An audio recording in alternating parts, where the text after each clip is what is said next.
When you're working in the autogenous sphere, you do have to first find that pathogen within the pig, within your production system. You can do things now. It's evolved over the years with non-adjacent paperwork that if you do find especially with a case of flu that is regional and can travel between farms in a region, you can work with neighboring veterinarians and sign non-adjacent paperwork and share those isolates. So the first thing that we'll actually do is we have clinical signs related to influenza specifically. And this is true for other autogenous vaccines, but for today's topic, I think we're going to stay to influenza. So you would diagnose influenza either in the sows, the weaned pigs, or possibly in downstream pigs. And you would continue to keep that database of information, comparing those subtypes and the genetic sequencing of each one of those strains. And from there, we typically start with our multiplication farms.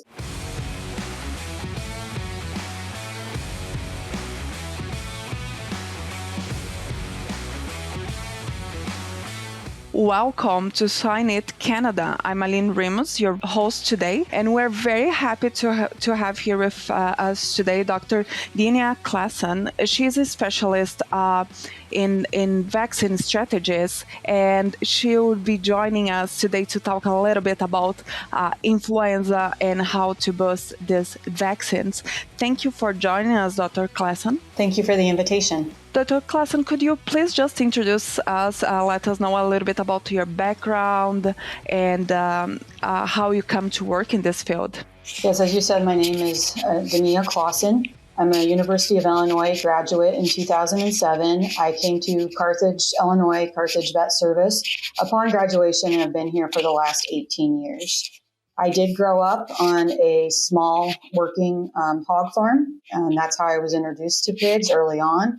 However, my parents were actually in the construction business. It was more of a hobby situation, and definitely not like we see today. We had maybe 20 sows, and they did have farrowing crates or outside, and then were raised on dirt. Today, I'm director of health for the Carthage system, which oversees 170,000 sows, with our smallest unit being 1,800 sows in one location, and no dirt for biosecurity reasons. And so through that is where I've been able to develop and work with what we're talking about today is different influenza vaccine strategies. Right. That's really interesting. It's nice to know that you always had a background on that, and your passion became actually your profession. That is quite amazing. Could you tell us a little bit, how do you select those vaccines? How do you select actually the strains that will be used? When I first arrived in Carthage, Illinois, we were using an autogenous vaccine that we were making with one of the major companies that makes autogenous vaccines for use. And at the time, one of my now business partners was in charge of selecting those isolates. When you're working in the autogenous sphere, you do have to first find that pathogen within the pig, within your production system. You can do things now. It's evolved over the years with non-adjacent paperwork that if you do find especially with a case of flu that is regional and can travel between farms in a region, you can work with neighboring veterinarians and sign non-adjacent paperwork and share those isolates. So the first thing that we'll actually do is we have clinical signs related to influenza specifically. And this is true for other autogenous vaccines, but for today's topic, I think we're going to stay to influenza. So you would diagnose influenza either in the sows, the weaned pigs, or possibly in downstream pigs. And you would continue to keep that database of information, comparing those subtypes and the genetic sequencing of each one of those strains. And from there, we typically start with our multiplication farms. Here at Carthage System, we have one of the largest PIC line 3 herds and manage those sows. So they go down to commercial farms and they will take pathogens like influenza with them. So we make sure to represent our multiplication farms heavily in our autogenous program so that we're protecting those commercial farms. Oftentimes, we don't have the luxury of stopping gilt flow for just flu. We would like to, and we have when we can, but we can't always do that. And so we'll select those isolates at multiplication, and then we'll look to see what isolates are causing problems And then we'll also use databases like BlueSure and different ones out there, different diagnostic labs, to understand what influenzas are circulating in our regional area so that we can maintain a broad-based approach when it comes to selecting isolates. Sure. Just a little bit of technical terms so that I can understand better. When you're talking about autogenous, what exactly are you talking about it? So autogenous vaccine is created from pathogens that have been identified in your system. By definition, it has to be killed once it's manufactured. So that pathogen is taken to a lab, whether it's a virus or a bacteria, and it is grown up in whatever media is correct for that. And then once it's grown to a certain number of logs or volume of pathogen, it is then killed. And then we now have our own biologics lab that's just for our Carthage system and our clients, but they have all the recipes to know at what levels that needs to be to get the best amount of antigen in a vaccine that's going to produce an antibody response in the pig. So they follow that, and it has to be killed. So we have to make sure through quality control measures that whatever pathogen we put into a bottle that's going to stimulate the immune system, that it's actually killed, and we're not doing any type of live vaccines. It is regulated, but not in the same form of commercial vaccines. But commercial vaccines can use a very similar process. They're just allowed to sell them to the industry at large. Autogenous vaccines, you have to work closer with the manufacturing company, and you have to have a veterinarian involved. That's fantastic. So you have your own lab where you work with these strains? Today we do, yes. When I started in 2007, we did not, and we worked with several of the leading autogenous manufacturers. Actually, my next question is, for how long have you been working using prime and boost strategy? And can you just walk us a little bit through these strategies, if you can, a bit in lay terms for me? So in regards to influenza vaccines, we've been using them since before I started with Carthage Vet Service with our clients, using both. There are commercially available flu vaccines as well as autogenous vaccines.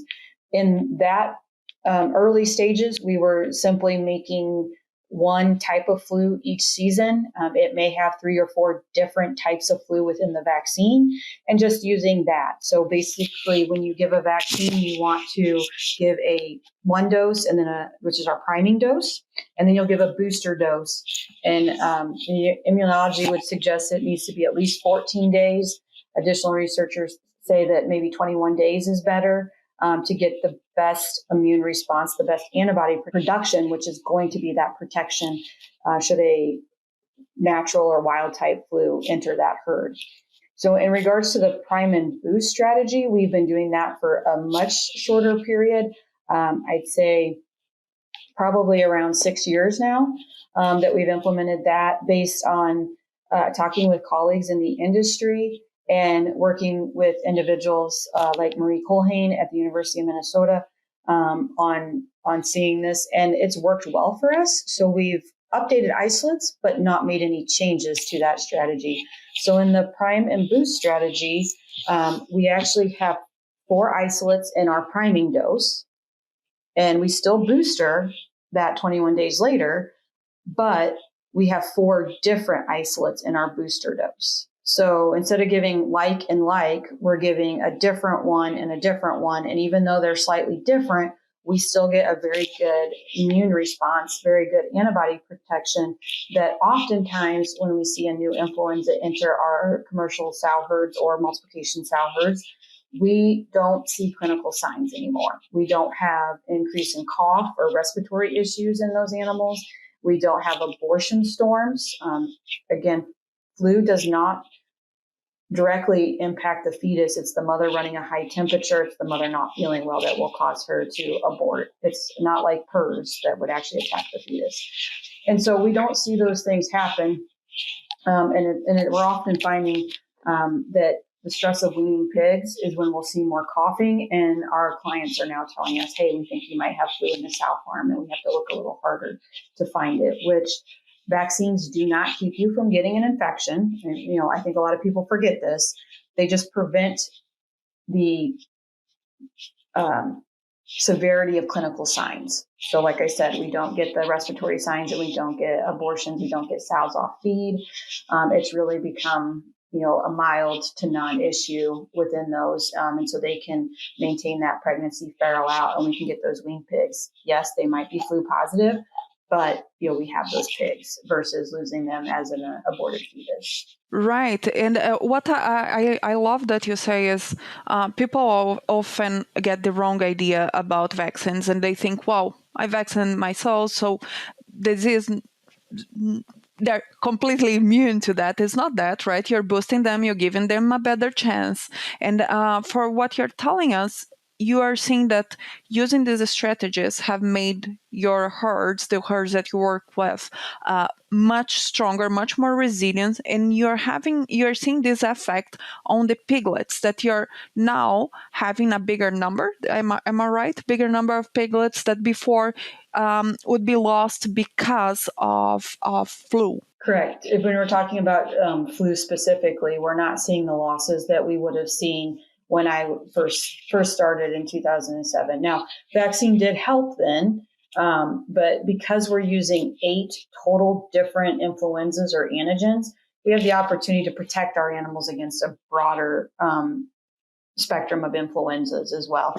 And we know within influenzas, you can get cross protection as well. So even if it's not 100% match, it's not always the same for some pathogens, especially bacterial pathogens. You have to have that exact match. But when it comes to influenza, you can get some cross protection. So even though we only have 8 isolates, eight different influenza strains, we might actually be getting broader cross protection to that as well.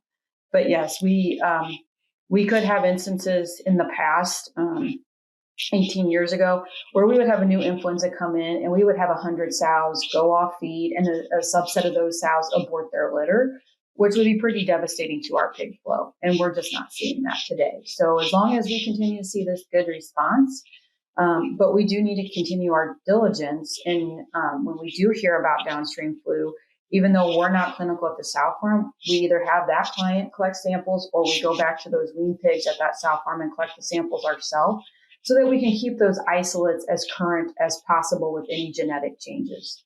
Flu makes a lot of genetic changes over the years, and so we can't ignore it, but with the continued update. So anywhere from once to twice a year, we are updating those isolates. At least twice a year, we try to review them and make sure that they're as current as we can. And then also, like I mentioned, we turn to the databases and see we may not have those flus, but they might be in our area. So as they get closer and closer to our populations and our at-risk animals, we want to make sure that we're protecting them where we can. That's very interesting. And when you're saying at-risk animals, do we see like there is any cycle of that are more vulnerable? We have the gilts, we have younger ones, or as the sows advance in their cycle, is that affecting their health status? Well, certainly in the human world, we definitely think influenza affects the oldest of our populations and the youngest of our populations. There is some carryover into swine as well. The most at risk are animals that have not had a wild type influenza in the past. While our vaccines are good, having a natural, actual wild type influenza infection produces the most amount of immune stimulation. And so gilts, then, if they hadn't been infected previously, or young parities, we'll see those typically have been more affected. And then the youngest, the piglets in the farrowing crates. And sometimes it's when the sows get clinical, it's because they don't nurse as well and they don't eat as well. And so then that translates to lower milk production and quality, and just a poor quality pig that goes out. And then, of course, post-weaning piglets, when they wean positive for influenza, and there's not either good colostral transfer with antibodies to influenza, or the piglets, the sows themselves were sick, that they don't do as well in that post-weaning phase when they're affected with influenza.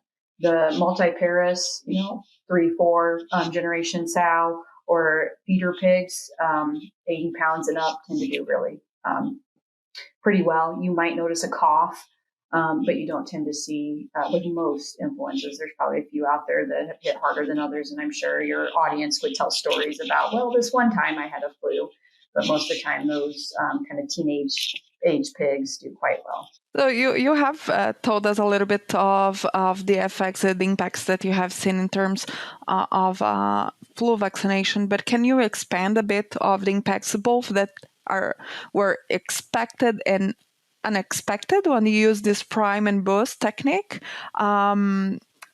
This strategy, actually, could you expand on that for us? Certainly, when you're picking any vaccines, you hope to have good coverage.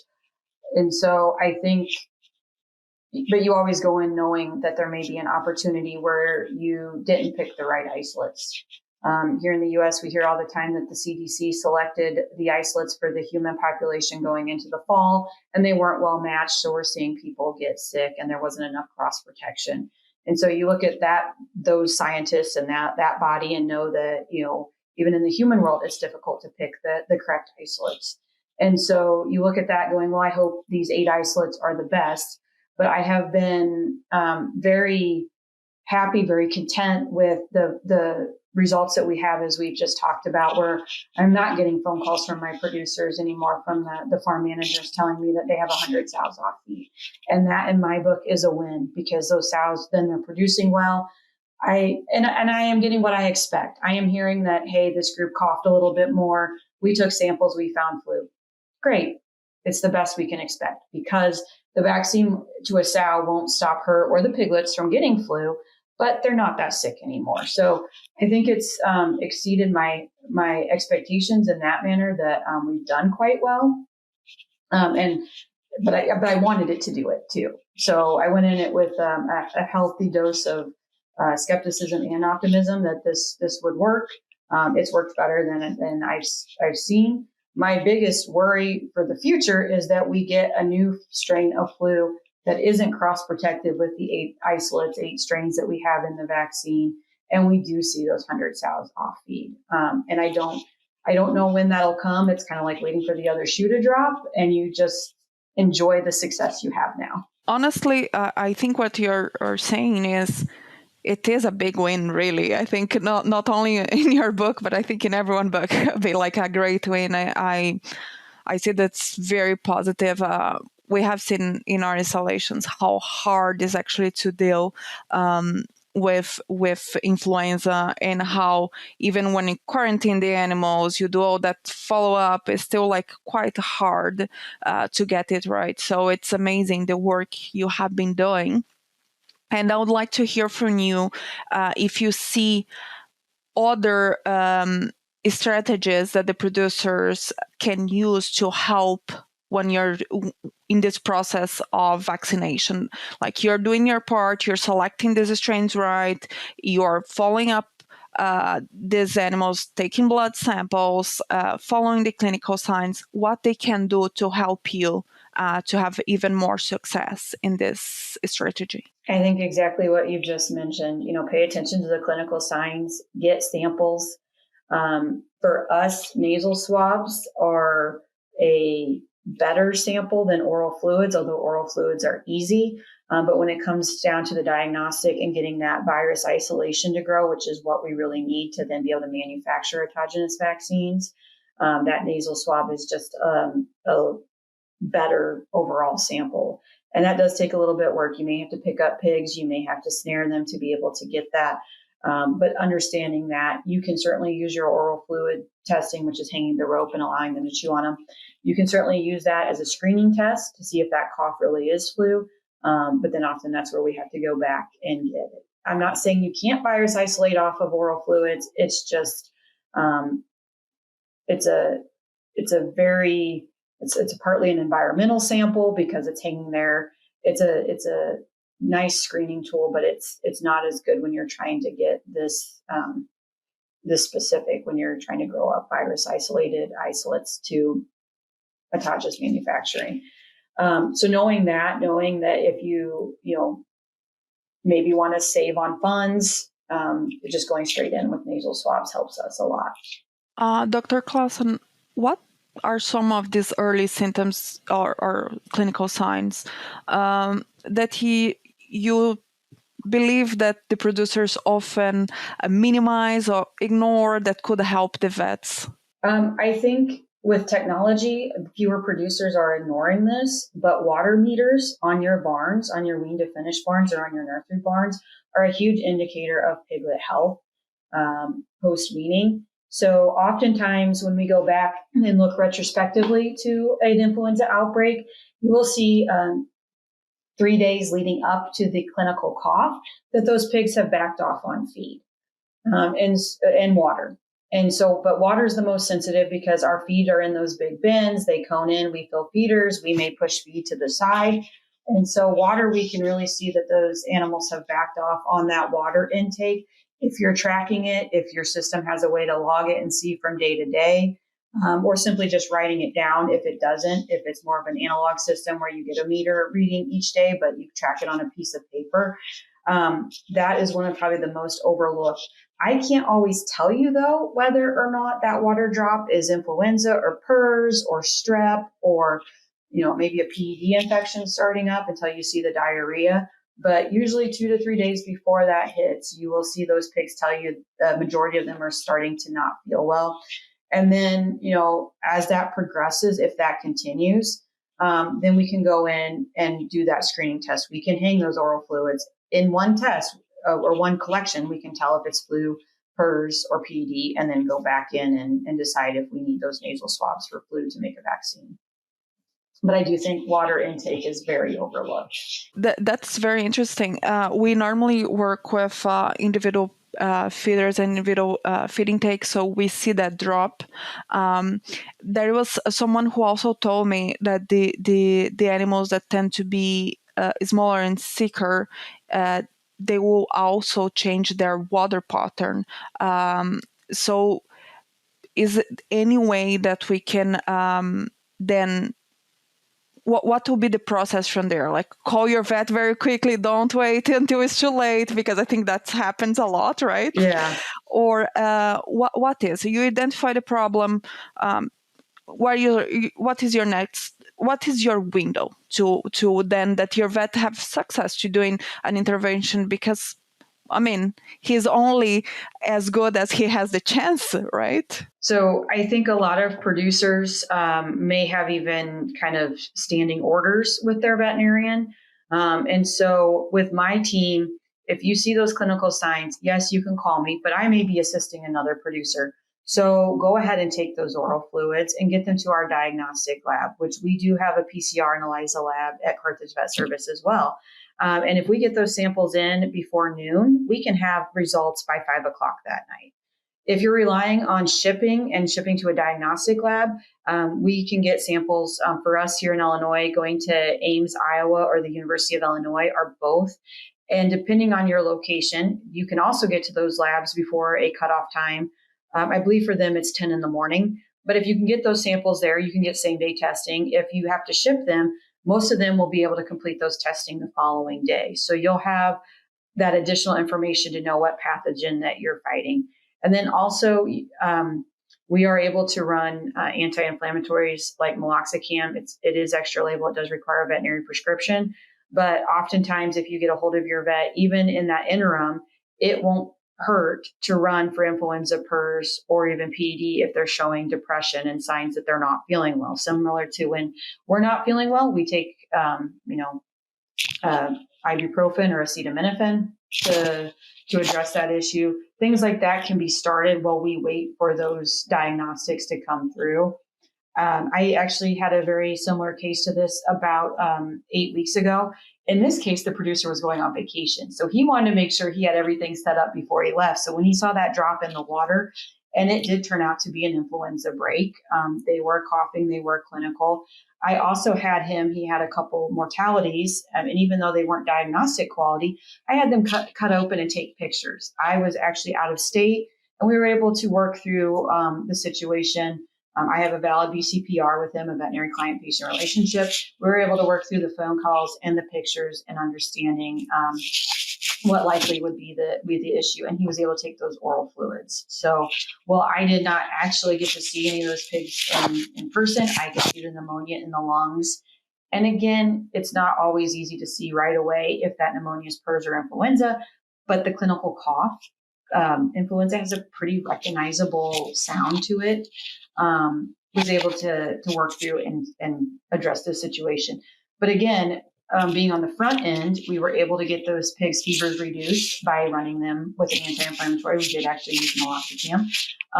And then we decided, because these pigs were at risk for a PRRS challenge, well, both of those are viruses, we wanted to control secondary pathogens. We also knew that this gentleman, was going to be turning things over to hired help and may not be as diligent as he was himself. And so we did start an antibiotic as well to prevent any secondary pathogens from forming, which are very common with both PRRS and influenza challenges. So all of that happened very, very quickly. We did just as I had directed. We were able to get oral fluids in before a noon cutoff and knew definitively by 5 p.m. that they had flu. That's a great example. And I think if you allow me, I think the take-home message here is help your veterinarian help you, because that's an excellent example of how you can actually have a quick action. And even if your veterinarian cannot be inside your barn, your veterinarian still can help you and help you to actually prevent. I think that's amazing to think of doing this before you go on vacation, like make a health check, make sure that everything is fine. That is quite a good example. Unfortunately, we're heading off to the end of our podcast. Do you have like a take-home message before we go to our 3 standard questions? I think that influenza doesn't have to be as devastating as it was 20 years ago. That 100 sows off feed, the excessive coughing and concerns there, the depression that we've seen. I think there are probably other strategies that work well for different areas. So as you said, you've mentioned, working with your veterinarian. I think it's critical that, well, this is what works for us in the Carthage system, that you contact your veterinarian. Always willing to do vet to vets and share our knowledge like we are today. But you contact your veterinarian and you work with your veterinarian for what's right within your production system. It's time for our famous 3. For swine nutritionists and veterinarians seeking more effective solutions to support nursery pig performance, Vivo Vital from DSM Firmenich is an ultra-pure form of benzoic acid that, when used as a feed acidifier, enhances nutrient digestibility and optimizes post-weaning growth rates. Research has shown Vivo Vital improves average daily gain, average daily feed intake, and feed to gain when fed in starter rations at a 0.5% inclusion rate. Get better post-weaning performance. Learn more at dsm-firmish.com/VivoVital. So our very key standard question is, what is your favorite related book or resource in the area that you work? Oh, so my favorite book is The Diseases of Swine, the Small Manual. I've actually given that to interns. It's a 2 to 3 page summary of the common swine diseases. There are a couple different editions. I actually have 2 of them, one I keep at home and one I keep at work. The big diseases of swine book that's 3 inches thick, we have one copy that stays at work, and I borrow that only when I can't find it in my quick disease of swine manual reference. And it was published and available online. WASV, I think, has a link to it as well. And what is your favorite book or movie or resource outside work? So I'm a 80s baby, and when I watch TV, I enjoy fiction and being entertained. So my top 2 favorite movies are Top Gun and Dirty Dancing. Oh, I can relate to that. And we watched Maverick last night, so... Get it. Oh, I really enjoyed Maverick. In your opinion, what sets a successful professional aside to those that are not? I think you can't be an island. You need to work with individuals within your industry. You need to reach out. It's known that we won't know everything. We talk a lot at certain meetings, especially within the swine industry. Alex Hogg and the term that's been coined as being a lifelong learner, but also knowing that you may not have the answers, but the resources that you need to get those answers. So whether it's going to a senior partner, and again, they may not know, but they know the person for you to call, and getting those informations and not being afraid to make those connections, reach out and ask for help, ask for better understanding from experts within that area in their field within swine medicine. Because even though as veterinarians go, being a swine vet is a very small one species, a very small corner of the world, there are experts within our industry and an even smaller chunk of that information. Fantastic. Thank you so much. Dr. Dyneah Classen has been here with us sharing her amazing expertise. Thank you so much. Thank you. And that concludes another episode of Swine Canada presented by Wyzenetics. Thank you for joining us today. Do not forget to subscribe to our podcast to stay updated on future episodes. And if you enjoyed today's episode, you can also comment, let some questions here to Dr. Classen. Maybe we can address this in another episode. And if you want to reach out to her, please feel free, especially if you're in Illinois and looking for her service. I'm pretty sure that you'll find an extremely competent professional to help. And this is Aline Ramos, your host today, and I'll be signing off. Thank you so much.